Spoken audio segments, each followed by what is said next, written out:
The couch is 6 feet long. Dana sits at one end, legs tucked under her, phone face down in her lap. I sit at the other. There is a throw pillow in the middle that neither of us put there, and neither of us moves it. And that, I think, is what I keep coming back to, that pillow. The fact that at some point one of us placed it there and neither of us remembers when, and now it is just a fact of the couch, a small, soft border we have both agreed to without agreeing to anything. The television is on. I'm not watching it. I'm watching the light from the screen move across her face in soft blue pulses, and I'm thinking about a conversation we had 3 weeks ago where she said, "I feel like I'm waiting for something." And I said, "Waiting for what?" And she said, "I don't know. That's the problem." I didn't know what to do with that. I still don't. So I did what I do. I made coffee. I asked if she needed anything. I sat down next to her, and I stayed. I am very good at staying. The thing about being good at staying is that you start to confuse it with being enough. Long day, I say. She looks up from the phone she's not using. "Fine," she says, "just tired." She says just tired the way people say. I'm fine at funerals, technically accurate, entirely insufficient. I know this. I sit with it. "Okay," I say. She looks at me for a beat, and there's something in it, something searching, like she's checking whether I'm going to push. I don't push. She nods once and looks back at the screen outside. Rain against the windows. A cab horn, somewhere down on the street. The pillow between us doesn't move. I've been doing the math in my head for about 6 weeks now. Small things that don't add up. The way she tilts her phone screen away when a message comes in, the extra hour she started working on Tuesday nights, the way she stopped reaching for my hand in bed. Not a fight, not a withdrawal, just a gradual repositioning, like she's been adjusting her orbit by half a degree every few days. Small enough that you could explain each one, big enough that together they mean something. I want to ask, I want to sit forward on this couch, move the pillow and say, "Tell me what's actually happening." But here is the thing about loving someone for 5 years. You learn their rhythms so well that you also learn when you are not inside them anymore, and asking too early just sends them further in. So I wait. I am, apparently, very good at waiting, too. She goes to bed at 10:15, which is early for her. I hear the mattress settle, hear her murmur something to herself I can't make out. I sit in the blue light for another 20 minutes, and then I do something I've never done before in 5 years of marriage. I pick up her phone from the side table where she left it, and I look at the lock screen. I'm not unlocking it. I'm not that person, but the message notification is right there on the glass, lit up in white. "Griffin, you're not going to regret this." I set the phone back down. I sit very still. I don't know what this is. I sit with not knowing for a very long time, and the rain keeps going, and I think about the pillow, and I think, 11 days, that's the word I'm left with somehow. 11, as if I already know the number, and I just haven't learned what it's counting down to yet. The Whitmore project has been a slow-motion disaster since March, and a site review on Wednesday morning is the kind of meeting that exists only to give everyone an official forum to disagree. I spend it staring at load-bearing calculations I've checked 4 times and thinking about a 3-word text, "You're not going to regret this," after the meeting. Mara falls into step beside me in the corridor. She has a hard hat under one arm and a thermos of something that smells aggressively of chamomile, which means she slept badly, which means her building intuition is about to become very uncomfortable to be near. "You look like a building with a cracked foundation," she says, still standing. "But you can hear it. Good morning to you, too. Seriously, Elliot, what's going on?" I tell her nothing for about 3 minutes as we walk to the site trailer. Then I tell her almost everything. Not the phone, not the text, just the broader shape of it, the drift, the distance, the pillow I keep not moving. Mara listens the way she listens to blueprints, without interrupting, measuring everything, looking for where the stress is actually applied. When I finish, she says, "How long?" 6 weeks, maybe 8. She stops walking. "And you haven't asked her directly?" "I've been giving her space." "Elliot," she says my name with the exact frequency she reserves for structural errors. Giving someone space is not the same as letting a leak go unaddressed and calling it tolerance. That's an incredibly unromantic metaphor. "I'm an engineer, sue me." She starts walking again. "What are you actually afraid of?" And there it is. The question I've been circling for 8 weeks, the one that lives in the exact center of all the other questions. What am I actually afraid of? That she'll tell me she's already decided, I say, and that I won't have seen it coming, even though I'm standing in it right now. Mara doesn't say anything for a moment. We reach the site trailer door, and she holds it open for me, and she says very quietly, "Ask her, Elliot, tonight. Not because you'll like the answer, because not knowing is already costing you everything." I nod. I go inside. I stare at load-bearing calculations for another 3 hours. And I do not think about asking Dana anything, because I am, as established, extraordinarily good at waiting for the structural failure to announce itself. Theo calls at lunch. He calls because he always calls at lunch when he suspects something's wrong, which is either a gift or a curse depending on the day. "You sound like someone reading their own eulogy," he says. "I'm fine." You said fine in your flat voice. You only use your flat voice when you're definitely not fine.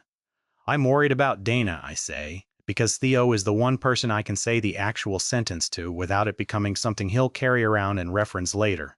He keeps things, he just doesn't weaponize them. "Worried how?" "She's going somewhere," I say. "I don't know where yet.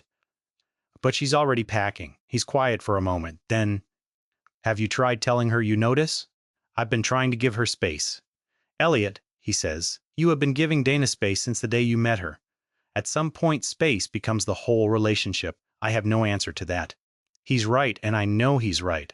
And the knowing sits in my chest like cold water, that particular temperature that wakes you up whether you wanted to be awake or not. I make dinner that night. Pasta, the good olive oil, the kind of meal I make when I'm trying to say something I haven't found words for yet. Dana comes home at 7:45 and sits at the kitchen island and watches me move around the stove, and for about 20 minutes it almost feels like us, like the particular gravity of two people who know how to be in a kitchen together. "Smells good," she says. "It's the olive oil, the expensive one. You only use the expensive one when you're nervous." She's smiling when she says it. A small, warm, unguarded smile, the kind I fell in love with, the kind that appears before she's thought about whether to show it. I almost lose my nerve completely in the face of it. "I want to ask you something," I say. The smile stays, but its quality changes, like a light on a dimmer turned down one notch. "Okay," she says. "Who's Griffin?" The silence that follows is very precisely shaped, not shocked. She's not surprised, I asked. She's just choosing. I can see it, the way I can always see when Dana is choosing. The slight stilling of her hands, the way her gaze moves to the counter for half a second before coming back to me. "He's a colleague," she says, "from the Strauss account." "Right." I set the wooden spoon down slowly. "He texted you last night, Elliot. I wasn't reading your phone. It came up on the lock screen." She doesn't deny it. She also doesn't explain it. She just sits there, and I sit in the silence she's made. And after a moment she says, "It's not what you're thinking. Then tell me what it is." "It's complicated right now with work. There's—" She stops, starts again. "There's an opportunity I'd been considering.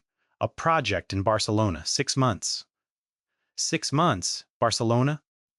I hear myself say. "When were you going to tell me?" "I'm telling you now. You've been considering it for how long?" A pause, then. "A few weeks." I pick the spoon back up. I stir the pasta. I do this because I am very aware that what I'm feeling right now wants to become a shout, and I don't shout at Dana, and I never have, and I'm not going to start tonight over a pasta dinner made with the expensive olive oil. "Okay," I say. "Elliot." "I'm not shutting down," I say, and it's true. I just need a minute to be inside this before I respond to it. She nods. She waits. This is one of the things we do, well, we give each other that much even now. I turn off the burner and I say, "How long do you have to decide?" "The contract is in 11 days, she says. 11 days. There it is, the number I didn't know I already knew. Dinner happens. We eat it. We talk about other things. Her mother's visit next month, the Whitmore Project, a restaurant Theo recommended in the West Village, and we do it with the practiced ease of people who have learned to let hard things breathe. We don't resolve anything. We also don't blow anything up. When she goes upstairs, she pauses at the kitchen doorway and looks back at me. And there is something on her face that I can't name, something that lands between guilt and longing, and something older than both. I clean up. I put away the olive oil. I stand at the window for a while looking at the street below. The next morning, I get to the office early. Mara is already there, which is not surprising, and she takes one look at me and says, "You asked." I asked. "And Barcelona, 6 months. A project with Griffin." I sit. "The contract's in 11 days. Mara sets her thermos down. "Elliot," she says carefully, "is this a marriage crisis or a career opportunity?" "I think she thinks it's a career opportunity," I say. "I think it might be both." We sit with that for a moment. Outside the office windows, the city does its morning routine. Delivery trucks, early walkers, a pigeon with extremely confident energy working the sidewalk. "What does she need from you right now?" Mara says, "I don't know. That's the problem. I've been trying to figure out what she needs for 2 months, and every time I think I have it, she moves." "What do you need?" "I need her to stay," I say, and then, "But not because I asked her to. I need her to want to stay." Mara looks at me for a long time with the expression she reserves for genuinely interesting structural problems. "Those," she says, "are two very different needs, and you're conflating them." She's right. I know she's right. What I don't know is what to do about it. The week moves. Dana and I exist in a particular state of careful parallel. We share meals. We sleep in the same bed. She laughs at something I say on Thursday morning over coffee, and for about 4 seconds it feels like nothing is wrong. But the Barcelona contract sits between us like the pillow on the couch. We've agreed it's there. Neither of us moves it. On Friday, Dio comes over. He wasn't invited. He lets himself in with the key I gave him 3 years ago and have never asked for back. And he stands in our kitchen eating leftovers directly from the container and says without preamble, "Dana seems scared." "What do you mean?" "I talked to her this week. She called me." He shrugs at my expression. "She's always called me Elliot." "You know that," she said. "She doesn't know how to talk to you right now without it turning into a decision." I take that in slowly. "She thinks if she talks to you," Theo continues, "you'll listen so well and be so reasonable that she'll feel guilty choosing something she might actually need. And then she'll resent you for making her feel guilty by being reasonable." "That's not fair," I say. "No," he agrees. "But it's what she said." He looks at me, and Theo looking at you seriously is its own particular thing, because he doesn't do it often. "She's not leaving you for Griffin." By the way, I asked her directly. She said it was an insult to the question. The relief I feel at that is embarrassing in its size. But she still wants to go. She wants to want to stay. He says she doesn't know how to get there. That phrase again. Want to want, the wanting, behind, the wanting. I stand in my kitchen on a Friday evening, and I think we are the same. We want the exact same thing in exactly the wrong direction. Saturday, Dana is at the office for what she describes as a few hours. She's gone 6, I know, because I notice. Not because I'm tracking her. I notice the way I notice everything, quietly, without announcement, in the specific way that becomes unbearable over time. I spend the afternoon going through old photographs on my laptop. Not intentionally. I'm looking for a file I mislabeled, and I end up in a folder from 4 years ago, from that trip to the coast of Portugal we took before we got married, Dana in a yellow dress on a seawall. Dana laughing at something I said, head thrown back. The sun at an angle that made everything look like a film still. Dana, asleep on the train, home, her head on my shoulder, one hand in mine. I sit there for a while, looking at the woman I married and looking for the thread that connects her to the woman who's been sleeping 8 inches further from the center of the bed. She comes home at 6 with 2 paper bags of groceries and the energy of someone who has had a day they haven't decided how to talk about yet. We make dinner together in a way that almost works. She handles the chopping, I handle the heat. We have a brief, absurd argument about whether garlic should go in as early that ends with her laughing and me pretending to be more offended than I am. It is for about 45 minutes, the most like us we have felt in weeks, and then her phone buzzes on the counter and we both see the name. Griffin. She picks it up without looking at me, takes it into the other room, is gone for 9 minutes. I stand at the stove and stir the sauce and count. Not deliberately, just the way you count when the alternative is thinking. She comes back with a look I've never seen on her before, excited and guilty in almost equal measure. like a kid who's been told they can have something they'd stopped believing they were allowed to want. Sorry, she says. Work. It's Saturday, I say. He's in a different time zone. I say nothing. I plate the food. We eat it. Later, when she's asleep, I open my laptop and look up Griffin Cole, because I am, it turns out, not above the occasional bit of structural reconnaissance. He's a creative director at Arjan Voss, 42 cities of project experience, a profile photo that communicates careful competence, 3 design awards from the last 5 years. He is, objectively, successful. He is also objectively the kind of person who would describe a 6-month overseas posting as an opportunity for your growth, while being very aware that proximity and gratitude are powerful things. I'm not certain he's doing this on purpose. I'm not certain he isn't. What I'm certain of is that Griffin is offering Dana something I haven't been. Not Barcelona, not the project, something else. The feeling that the life she's living right now is a choice she's making, not a track she rolled onto. That's what you can give someone when you're outside their life. That feeling. It's not small. I close the laptop. I go to bed. I lie in the dark next to my wife, and I think I have to give her that feeling too. I just don't know if I still can. Griffin Cole materializes in person the following Thursday. Dana's firm hosts a client dinner at a restaurant in Tribeca. It's the kind of event I usually skip. I'm not good at firm dinners. I never know where to put my hands. I have opinions about the wine that nobody asks for. But Dana says it would be good if you came, and I hear the subtext, which is that she wants me there for a reason she hasn't explained yet. So I come. He's taller than I expected. This is an irrelevant observation that I make immediately, and then spend the first 20 minutes of the dinner trying to stop making. Confident in the way people are when they've been told they're impressive for long enough that they've internalized it, he shakes my hand with the particular warmth of someone who has already decided how to handle me. Elliot, he says, Dana talks about you a lot. Good things, I hope. I say because it's what you say, and because I watch his eyes for the half second before his smile. The half second is interesting. Not malicious, not guilty, just assessing. He's looking at me to see if I'm the obstacle or the detail. I file this away.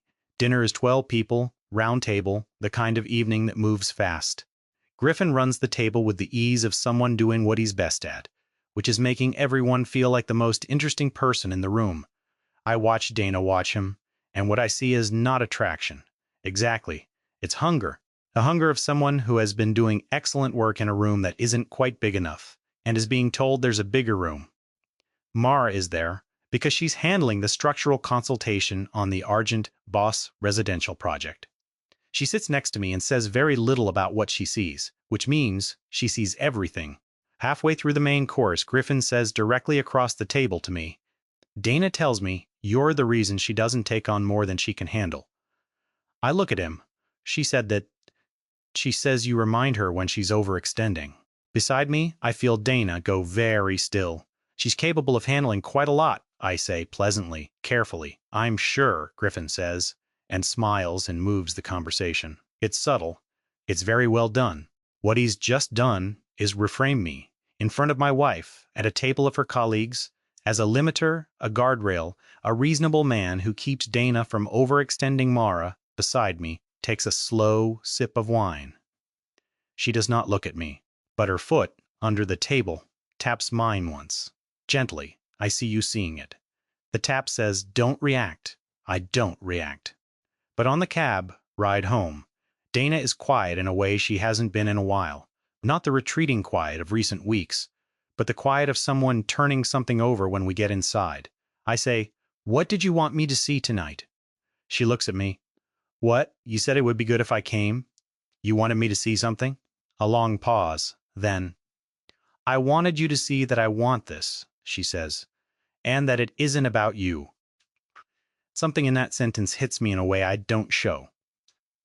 It isn't about you, as if the question of Dana is entirely separable from the question of us, as if 5 years of a shared life are something you can just step outside of for 6 months, without that being about anything in particular. I know it isn't about me, I say. I need you to know that. I know that. She looks at me for a moment uncertain. Do you? Yes, I say. And then, because I'm apparently becoming someone who takes their brother's advice. But I also need you to know that what you decide will be about us. That part you don't get to separate out. She goes quiet again. Not retreating. Something else. Taking it in. 5 days left on the clock. She says finally, quietly. I know, I say. Let's not waste them pretending the clock isn't there. Friday morning, Mara comes to find me at my desk. She closes the office door, which she never does, and she sits in the chair across from me, and she says, I need to tell you something, and you're not going to like it. Okay, Griffin Cole called into the project yesterday. For the structural consultation, right? He asked me, very casually, how long you and Dana had been together. Said he was curious. Said he'd heard you were a great team. She pauses. And then he asked what you did when Dana was stressed, what your approach was. I look at her. He asked you about my marriage? Yes, phrased as professional curiosity. Very smooth. She meets my eye. He's building a file on you, Elliot. Not on Dana, on you. He's figuring out where you're soft. The room goes very quiet around me. He's not doing this because he's in love with her, Mara says, or at least, not primarily. He wants the best people on his team. And Dana is extraordinary, you know that. But the way he's going about it isn't just a job offer. He's been removing things, reframing them. I noticed, I say. At dinner, yes, but it's been longer than that. She came home from a coffee meeting with him 2 months ago and started reorganizing her office. Elliot, I know, because she told me, she said it felt like she'd been living too small. She looks at her hands. That's not Dana's thought. That's a planted thought that took root. I don't say anything for a while. So what do? I say, tell her, Griffin's manipulating her. She'll defend him. It'll look like I'm trying to cage her. No, Mara says. You don't say anything about Griffin. You say something about you. She stands, tell her something real, something you've never said. Not because you want to keep her, because she deserves to make this decision with a whole picture.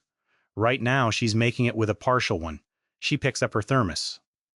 You've been so careful, Elliot. You've been so careful not to need things out loud, but you're allowed to need things. That's not a cage. That's a marriage she leaves. I sit in the quiet she's made, and I think about being careful, about how being good at not reacting can look, from the outside, like not caring.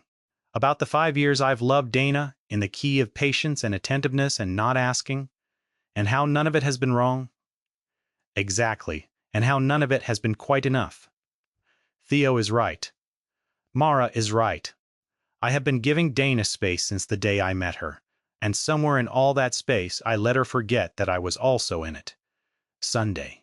Dana sleeps late. I make coffee and sit at the table in the morning light, and I write 2 things down on a piece of paper, which I then fold and put in my pocket, which is not something I've ever done before in my life, and which feels both ridiculous and necessary. She comes downstairs at 9:30 with her hair still loose, and one of my flannel shirts on over her pajamas. And she pours herself coffee and sits across from me, and for a moment we're just 2 people in a kitchen on a Sunday. And it almost feels like something. I want to say something. I say, she wraps both hands around her mug. Okay, I've been trying to understand what I did wrong, I say, for 8 weeks, trying to find the thing I missed or the place I wasn't enough. And I think I've been asking the wrong question. She watches me, her hands tighten slightly on the mug. I think you need to go, I say. Silence. Not because I want you to, not because I'm letting you. I mean, you need this thing. You've been hungry for something for a long time, and I kept thinking if I just gave you enough room, you'd find it. And I think the room turned into distance, and the distance is what we're both sitting in now. I breathe. And I'm not going to say that's my fault, but I'm also not going to pretend I didn't help build it. Dana sets her mug down. Her eyes are very bright.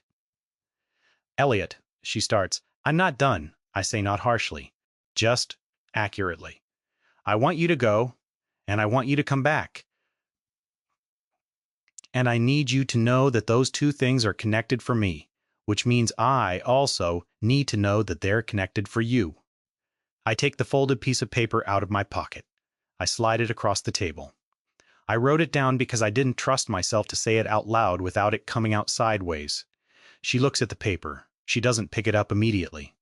She just looks at it, and then she looks at me, and she says, What does it say? That I'm in love with you. I say, not the careful version, the actual version. The one that kept me up on Tuesday and made me use the expensive olive oil and drove me half out of my mind for 2 months because I couldn't figure out how to be what you needed without losing what I needed. And I kept choosing you over myself. And I think that was actually the wrong call. A tear tracks down her face. She doesn't wipe it, she just lets it go, which is very Dana, and I love her for it. Read it, I say, nodding at the paper. She picks it up, opens it, reads it again.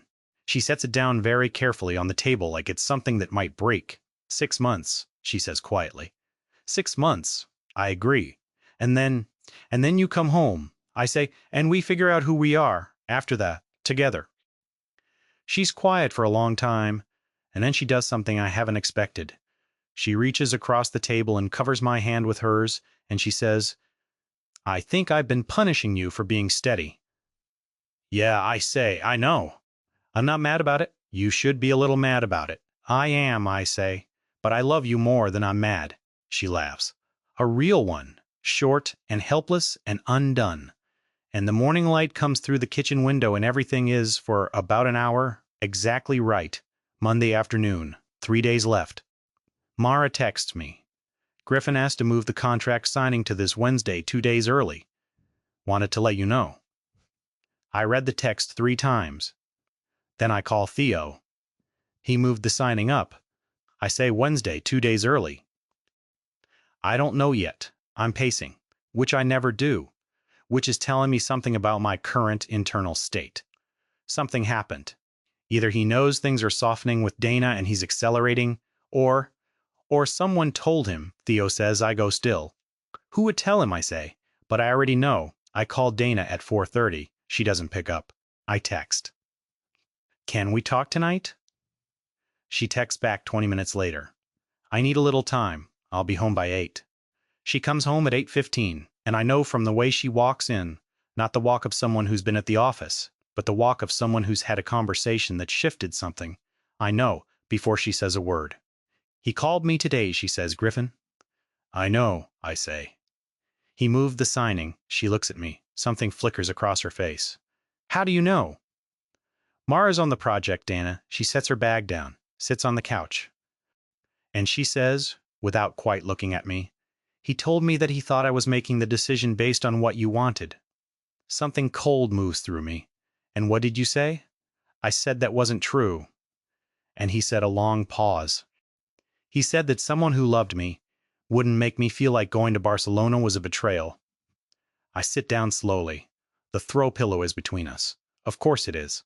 I have never, I say, said a single word to suggest that going to Barcelona was a betrayal. I know, she says. I know, Elliot. She presses her fingers to her temples.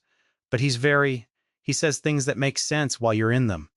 And then you get home, and you're not sure anymore what actually happened. I look at her. She looks at me.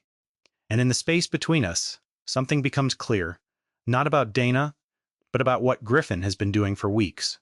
Not pulling Dana toward him, but eroding the ground under her feet until she can't trust her own footing. Not lying, exactly, just reframing selectively, patiently. He moved the signing, I say, because Sunday happened. Because something changed between us, and he could tell. And he's worried you're going to choose differently if you have more time to think. Dana is quiet for a very long time. That's not a generous interpretation, she says.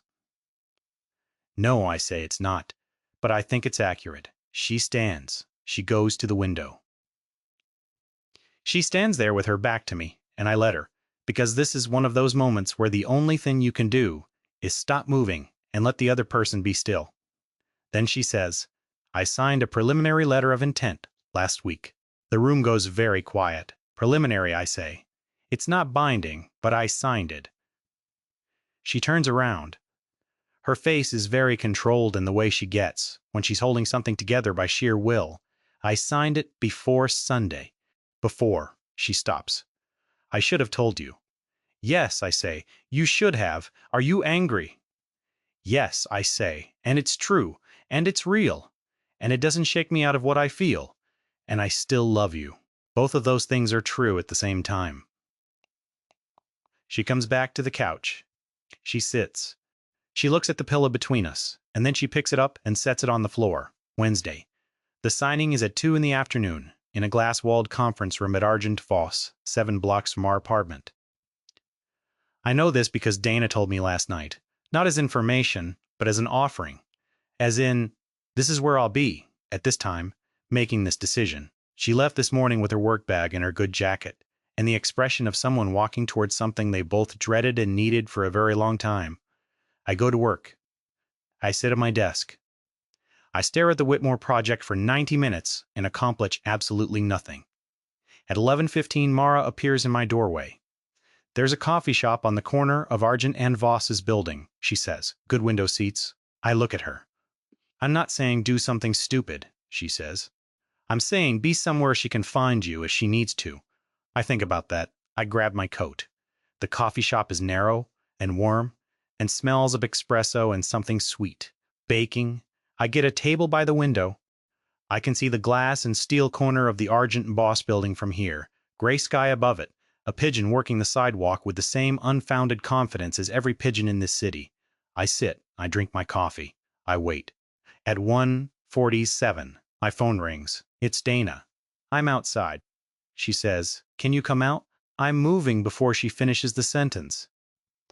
Outside, the air is cold and clean. The sky, that specific shade of dark blue that happens in late October before it fully commits to evening. Dana is standing on the sidewalk in her good jacket, her bag over her shoulder, her hair pulling loose from where she pinned it this morning. And she is looking at me with an expression I have never seen before. Not happy, not sad.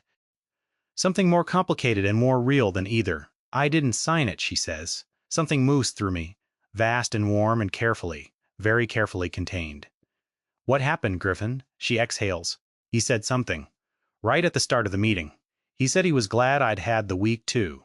And I'm quoting, separate the decision from the emotion. She looks at me. And I thought, is that what this has been? Separating the decision from the emotion, she shakes her head. He doesn't think they go together. He thinks clarity means stripping out everything personal, everything that's yours, and then seeing what's left. And I realized, she stops, looks up at the building. I realized I don't want to make decisions that way. The emotion is information. The personal is the point. I don't say anything. I let it land. I also realized, she says more quietly, that Griffin has been working very hard to convince me that what I have with you is a cage, and I've been letting him because some part of me wanted to test it, to see if it would hold. Did it hold, I say? She looks at me. What do you think? I think, I say, that you drove me half out of my mind for 2 months, and I still made dinner with the expensive olive oil. She laughs properly. The kind that breaks something loose. That's your evidence. It's significant evidence. She steps forward, and I close the rest of the distance, and we stand on the sidewalk in the cold October air, and she puts her face against my shoulder, and I wrap my arms around her, and for a long moment, we don't say anything at all. The city does what it does. Taxis, footsteps, someone's phone, the pigeon with the confident energy working the sidewalk nearby. It all sounds like it's happening very far away. I still want something bigger, she says, muffled against my jacket. That part was real, the wanting. I know, I say. Let's find it, together. Something that isn't 6 months away from each other, in a project you didn't design. She pulls back, looks at me. You do that. Rethink? I think, I say carefully, that I've been steady in the wrong direction. I've been giving you room inside our life, but maybe we need to make the life bigger. She looks at me for a long time. Something shifts in her face, something settling like a structure finding its balance. Okay, she says, yes, let's do that. Theo finds out approximately 4 hours later. He calls during dinner, our dinner, the two of us at the kitchen island, wine open, the expensive olive oil used, without occasion or anxiety for the first time in months. And he says, the moment I pick up, she didn't sign, did she? How do you know? Because you sound like you're standing up straight. Dana, across the island, raises her wine glass at the phone. Theo cannot see this, but somehow, I suspect, he knows. You sound terrible, he tells me cheerfully, like a building that just found out it's structurally sound, deeply relieved, Slightly embarrassed, it wasn't sure. Goodbye, Theo. Mara texted me, he adds quickly. She said Griffin left the office at 3, and his nickname now says he's considering candidates for the Barcelona project. A pause. So, goodbye, Theo. I love you, I know. Goodbye. Dana is smiling into her wine when I hang up. He's not wrong about the building metaphor, she says. He gets it from Mara. They should start a podcast. Please don't tell them that we eat. We talk. We talk, actually, properly, the way we used to, with the full weight of two people who have been through something and are choosing to stay on the same side of it. Dana tells me about the conference room at Argent and Voss, about the specific moment she knew, how Griffin slid the contract across the table with the confidence of someone who had never been told no, and how instead of feeling the pull she expected to feel, she felt something go quiet inside her. Settled. She said it was like the feeling of coming in from the cold. Is that what this is? I say, coming in from the cold? I think so, she tilts her head. Is that too simple? After 2 months of this, simple sounds perfect. Later, she finds the folded piece of paper from Sunday on the kitchen counter, where she left it. She picks it up, reads it again. Can I keep this? She says. I wrote it for you. She folds it carefully and puts it in the pocket of her jacket, which is hanging on the chair. I watch her do it, something in the gesture, the care of it, the deliberateness, makes my chest go tight, in the best way, Thursday morning. Mara is already at her desk when I get in. She takes one look at me and says, There it is. There what is. That's your face when a building comes out of an inspection intact. She lifts her thermos. I knew she wouldn't sign. I didn't know. I say, I know. That's what made it worth watching. I sit. We are quiet for a moment in the specific comfortable way of people who have been through something together, even though technically we were in different places for the main event. What did you say to him? I ask. When Griffin asked about my marriage, Mara is quiet for a second. I told him, she says, that you were the kind of person who used the expensive olive oil when something mattered, and that in 5 years you'd used it quite a lot. I stare at her. You know about the olive oil? Dana told me years ago. She said it was the clearest tell you had. She shrugs. I thought Griffin should understand what he was dealing with. What did he say? He said it sounded like you were compensating. She takes a long, slow sip of chamomile. I told him that was an interesting reading of someone who consistently shows up. He didn't ask me anything else. I laugh. I haven't laughed like that in a while. The kind that comes up from somewhere lower than the throat. The kind that means something's been let go. Mara watches me with the particular satisfaction of someone who has done their math and gotten it right. So what now? She says. Dana and I are talking about what she actually wants. The bigger room together? Any ideas? A few? I lean back in my chair. She's been wanting to move into independent consulting for a while. She's been doing it inside someone else's structure because it felt safer. I think we need to give her more of a runway. Financially, structurally. Take some rest together. Mara looks at me over her thermos. That's a different kind of giving someone space. Yeah, I say. I think that's the one I should have been doing. Late, she says, but not too late. That should be embroidered on a pillow. Don't, she says. Sunday again, 1 week since the conversation at the kitchen table, the paper, the open hands. Dana and I have, in the intervening days, had the kinds of conversations that feel less like discussions and more like excavations, going down into things that have been settling for years and looking at them properly. She tells me she's been afraid of outgrowing her life for as long as she can remember, and that she's been conflating outgrowing her life with outgrowing me, because I was so interwoven with it that she couldn't find the seam. I tell her that I've been so committed to not making her feel caged that I never actually told her what I needed, and that somewhere in all that reasonableness I made myself smaller than I am, and that some part of me has been quietly furious about that for longer than I admitted. You're furious, she says. She's sitting cross-legged on the bed, and she looks not worried, exactly interested. A little, at me, at the situation, at the way I've been handling it. I pause. Maybe a little at you. Good, she says. Good. I've wanted you to be a little furious for years, she says. You're so even. Sometimes I just wanted you to need something, out loud, so I'd know you were still in there. I think about that. I think about Mara saying, "You've been so careful," about Theo saying, "Space becomes the whole relationship," about all the ways I've been present without being visible, and how that particular kind of loving, over time, can start to look like absence. "I'm in here," I say. "I know," she says. "I know now." She uncrosses her legs and shifts over and puts her head on my shoulder.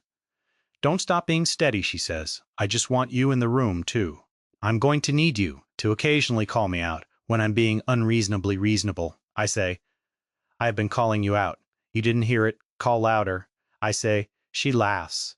She tilts her head back against my shoulder and looks up at the ceiling. "I'm going to start my own theme," she says. "Independent, consulting, creative strategy. My own terms." "Okay," I say. "I'm scared. I know we'll figure it out. We might have to use the savings. That's what they're for." She's quiet for a moment. "You make it sound easy." "It's not easy," I say.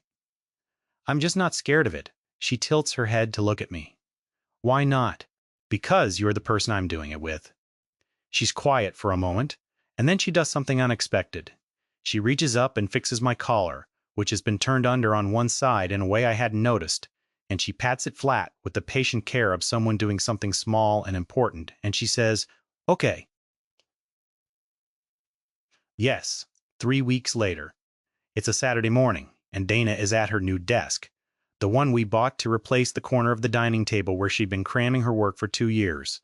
And she's on a call with what I believe is her second prospective client, speaking with the particular fluency she has when she's in her element, confident and precise. I make coffee. I bring her a mug and set it within her reach without interrupting. She glances up and mouths "thank you" and turns back to her call. And I go to the window and look at the street below with my own coffee. And I think about where we were a month ago and where we are now. And the distance between the two feels not vast, exactly. More like a room you clean properly, the same room, but you can see the floor. The call ends. Dana comes to stand beside me at the window. "That was the Lennox group," she says. "They want to start next month." "Yeah?" "Yeah," she smiles. "So, that's 2 clients. That's a business," I say. She bumps her shoulder against mine. Outside, a cab honks, and the pigeon with the inexplicable confidence is working our block now, having apparently expanded its territory, and I think about the Mara saying "late, but not too late," and Theo saying "space becomes the whole relationship," and the piece of paper in the pocket of Dana's jacket that I know she moved to her wallet last week. Wanted to keep it somewhere closer. "I owe you an apology," Dana says. "You've apologized." I say, "several times." "I owe you a different one." She looks at the street. "I told myself a story about you, about what you were, that you were containment, that being with you meant staying inside something, and I built that story from nothing, mostly from my own fear. And then someone came along and told me the same story, and I believed it faster than I should have." She turns to look at me. "You were never the container, Elliot. You were just still." And I kept mistaking still for small. I look at her. "I should have been louder," I say. "I should have taken up more room. Let you hear what I needed instead of always arranging myself around what you needed." "Both things," she says. "Both things," I agree. She reaches up, and with the careful, specific attention she gives to things that matter to her, she straightens my collar. The same move she made 3 weeks ago on the bed. The same patient flatness of her palm. And she holds it there for a second with her hand resting at the base of my throat. And she looks at me in the way she had at the beginning. Before we got careful with each other. Before we learned the distances. "I'm in here too," she says, "in case you ever need to hear it." "I need to hear it," I say. "Good." She pats my collar once and picks up her coffee. "Don't ever stop using the expensive olive oil. It's financially reckless. It's the clearest tell you have," she says. "I've always loved it." She goes back to her desk.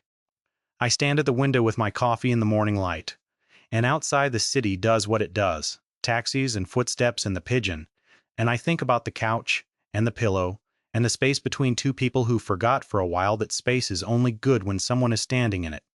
The pillow is on the shelf now. We put it there together, which is not symbolic exactly. We just ran out of room on the couch. There are 2 of us on it now.